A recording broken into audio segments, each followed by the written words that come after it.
Jnana Vahini, Chapter 3. There are 4 types of jnanis: Brahmavid, Brahmavidvara, Brahmavidvaryan, Brahmavidvarishtha. These types are differentiated according to the development of the sattvic quality in the jnani. The first, the Brahmavid, has reached the 4th stage called Patyapatti. The second, the Brahmavidvara, has attained the 5th, the Asamsakti stage. The third has gained the 6th stage, the Padhartha Bhavana. And the 4th, the Brahmavidvarishtha, is in the 7th grade, the Turiya, the stage of perpetual Samadhi. The Brahmavidvarishtha is liberated though he is in the body. He has to be forcibly persuaded to partake of food and drink. He will not engage himself in any work relating to the world. He will be unconscious of the body and its demands. But the other 3 will be aware of it in varying intensities, and they will engage themselves in worldly work to the extent appropriate to their spiritual status. Those 3 have to acquire the destruction of the manas, the mind.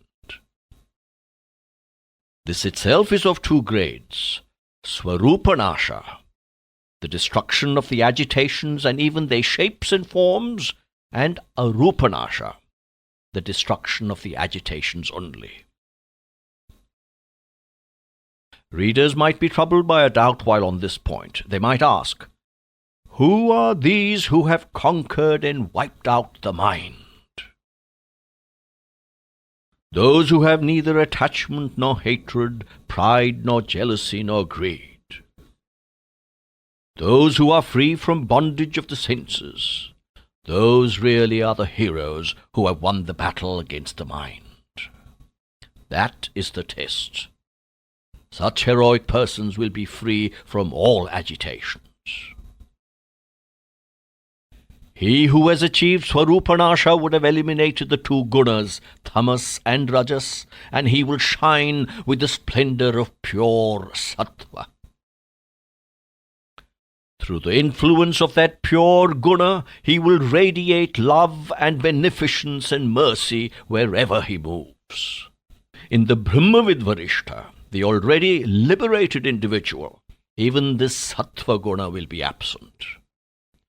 The sattva guna will have as its unmistakable concomitants splendor, wisdom, bliss, peace, brotherliness, sense of sameness, self-confidence, holiness, purity, and similar qualities.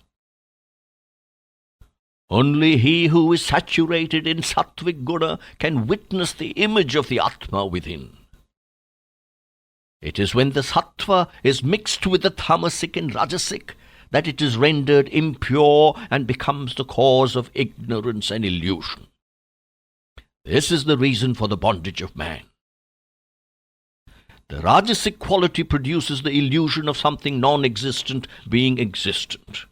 It broadens and deepens the contact of the senses with the external world. It creates affection and attachment, and so by means of the dual pulls of happiness and sorrow, the one to gain and the other to avoid, it plunges man deeper and deeper into activity. These activities breed the evil of passion, fury, greed, conceit, hatred, pride, meanness, and trickery. And the tamasic quality? Well, it blinds the vision and lowers the intellect, multiplying sloth, sleep, and dullness, leading man along the wrong path away from the goal. It will make even the seen the unseen. One will fail to benefit even from one's actual experience if he is immersed in tamas. It will mislead even big scholars, for scholarship does not necessarily confer moral stamina. Caught in these tentacles of tamas, the pundits cannot arrive at correct conclusions. Even the wise, if they are bound down by tamas, will be affected by many doubts and misgivings, and be drawn towards sensory pleasures to the detriment of the wisdom they have gained. They will begin to identify themselves with their property, their wives and children, and other such worldly temporals. They will even confuse untruth with truth, and truth with untruth. Note how great a trickster this tamas is.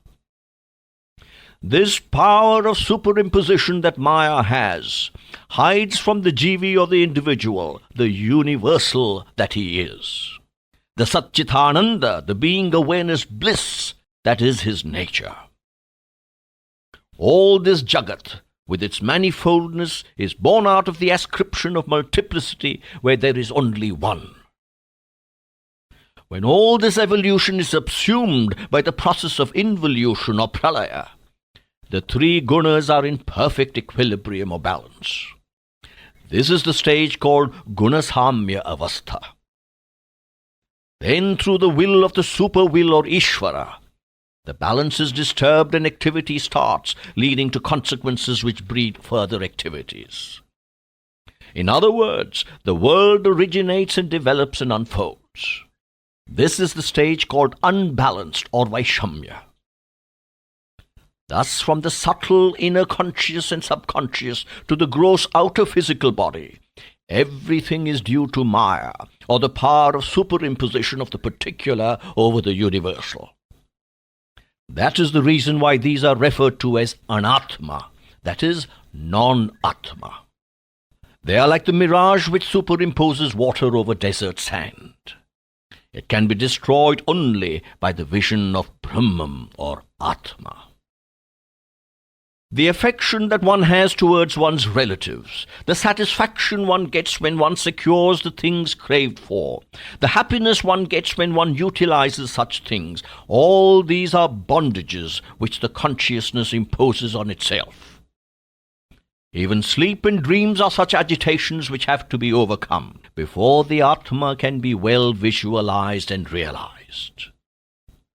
In sleep, the element of ignorance persists. The feelings of I and mine produce an endless series of activities and agitations in the various levels of consciousness. But just as a single soldier in a vantage position can successfully tackle hundreds of enemy personnel who come in single file through a narrow gap, one has to tackle each agitation as and when it emerges in the consciousness and overwhelm it. The courage to do this can be got through the training derived by practice. All agitations will cease the moment one enters on the inquiry, who am I? This was the sadhana that Ramana Maharshi achieved and taught to his disciples. That is also the easiest of all the disciplines. First, there must be the shubhecha, the desire to procure one's own welfare. This will lead to the study of books about Brahman and its principles, the search for the company of the good, the withdrawal from sensory pleasures, and the thirst for liberation.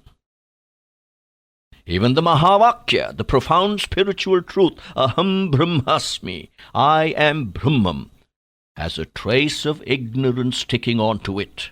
The Aham considered as separate but identical. This Aham, the Jiva, the I, is so persistent that it will disappear only through ceaseless meditation on the implications of Tat Tvam Asi, that thou art, and the all-inclusive Atma or Brahman. This is the Vicharana stage or Bhumika, that is subsequent to the Shubhecha stage. By these means the mind can be fixed very soon on the contemplation of Brahman. Each stage is a step in the ladder for the progressive rise of the mind, from the concrete to the subtle, and the subtle to the non-existent. This is the Tanumanasi, or the last stage. The three stages referred to above and the disciplines that they involve will destroy all desires and cravings and illumine knowledge of the reality. The mind is rendered fully holy and saturated with truth. This is called Ashamsakti, or the stage of non-attachment or no contact. That is to say, all contact with the exterior world or even with one's own past is wiped out. No attention is paid to the internal and the external. The sadhaka reaches abhava pratiti, as it is called. He has no padhartha bhavana of his own. That is to say, no object can create any sensation in his consciousness. He, the perfect jnani, will be ever immersed in the bliss of the Atma. He has no awareness of the seer, the seen, and the sight, the triple thread. This is the Turiya, the fourth, the beyond stage. Some are wakeful dreamy, or Jagrat Swapna. They build castles in the air, planning with the known and the unknown, the seen and the unseen. Others are extra wakeful, Mahajagrat. Their eye and mind have become too deep-rooted through many births. These are all but agitations of the consciousness, vrittis. Wisdom can dawn only when these are destroyed. Until then, however much one may know of names and forms, one cannot grasp the reality. The ceasing of all vrittis or agitations is the sign of the person who genuinely knows the reality.